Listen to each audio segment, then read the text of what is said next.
এ মেদিনীপুরের রায়না চিরন বাঁকুড়ার ওই ফিতা, আর যতন করে বাঁধলি মাথা তাও যে বাঁকাশিথা। এ পেছ পাড়িয়ার রাজকুমারী গলায় চন্দ্রহার। আসসালামু আলাইকুম, সবাই কেমন আছেন? আমি তো ভালোই আছি।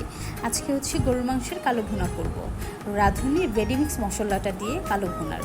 তো প্রথমে নিয়ে নিলাম 1 কেজি পরিমাণের গরুর মাংস, সাথে নিয়েছি রেডিমিক্স কালো ভুনার মশলাটার অর্ধেকখানে, সাথে 1 কাপ পরিমাণের পেঁয়াজ কুচি, 1 চামচ পরিমাণের আদা বাটা, 1 চামচ পরিমাণের রসুন বাটা, সাথে আমার বাসায় বানানো সস নিয়েছি 2 চামচ পরিমাণ, 1 চামচ পরিমাণ সয়া সস, আর একটুখানি কম হয়ে গেছিলো মশলাটার রেডিমিক্স কালো ভুনার, তাই আরেকটুখানি নিয়েছি। সাথে নিয়েছিলাম সরিষার তেল। মাখানোর জন্য যতটুকু পরিমাণের দরকার হয় ততটুকু পরিমাণে নিয়ে নেবেন। সুন্দর করে মাখিয়ে রেস্টে রেখে দিলাম 10 মিনিটের জন্য।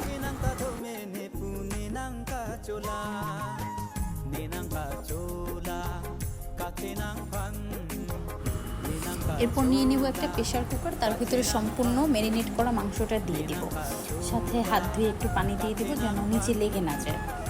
এরপর পরিমাণ মতো লবণ, নেড়ে চেড়ে কিছুক্ষণ রাখবো, মানে সুন্দর করে কষাবো আর কি। যাই হোক, এর ফাঁকে একটা কথা বলে নিই, সবাই বলবে আবার আমি কেন প্রেশার কুকারে করছি। কারণ হচ্ছে গিয়ে আমরা তো এখন সবাই সিলিন্ডার গ্যাস ব্যবহার করি, আর সিলিন্ডার গ্যাস ব্যবহার করতে গেলে যেই ঝামেলা, এই কালো ভুনা করতে গেলে একটা গ্যাস পুরো শেষ হয়ে যাবে। তো আমরা যেহেতু মধ্যবিত্ত, সেহেতু আমাদের পক্ষে তো এরকম একটা গ্যাস দিয়ে রান্না করা পসিবল না, তাই একটু প্রেশার কুকারই আমি রান্না করে নিচ্ছি। যাই হোক, ভালো করে কষানো হয়ে গেলে সেখানে আমি সুন্দর করে হালকা গরম পানি দিয়ে দিব পরিমাণ মতো, দিয়ে 2টো আস্ত রসুন ধুয়ে সুন্দর করে দিয়ে দিলাম, একটু ফ্লেভারটা সুন্দর আসবে। এরপর নেড়ে চেড়ে ঢেকে রেখে দেব সিদ্ধ হওয়ার জন্য। 7 থেকে 8টা সিটি দিলেই হয়ে যাবে আমার রান্না। যাই হোক, ফিরে আসলাম, আবার আমার রান্না কমপ্লিট।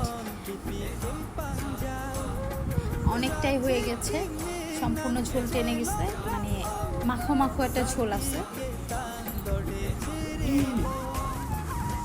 একটা কড়াই নিয়ে নিলাম, তার ভিতরে সরিষার তেল দিলাম, এর ভিতরে দিয়ে দিব আবার অল্প কিছু পেঁয়াজ কুচি,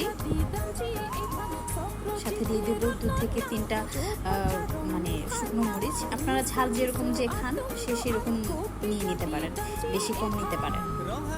আমার বাসায় যেহেতু বাচ্চা আছে সেহেতু আমি একটু কমই মরিচ দিলাম। ব্রেস্তা করে এর ভিতরে রান্না করা আগের গরুর মাংস ঢেলে সুন্দর করে আবার নতুন করে কষা এটাকে সুন্দর করে রান্না করতে হবে আরও কিছুক্ষণ, যেন মাংসটা আরেকটু ঘন হয়ে আসে।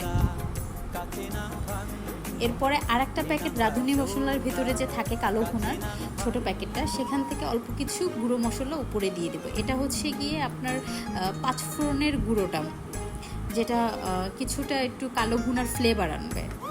যাই হোক, অবশেষে আমার রান্না প্রায় শেষ, কালো ভুনা প্রায় কমপ্লিট আমার। এই তো রান্না কমপ্লিট আমার। কেমন হয়েছে সবাই বলবেন।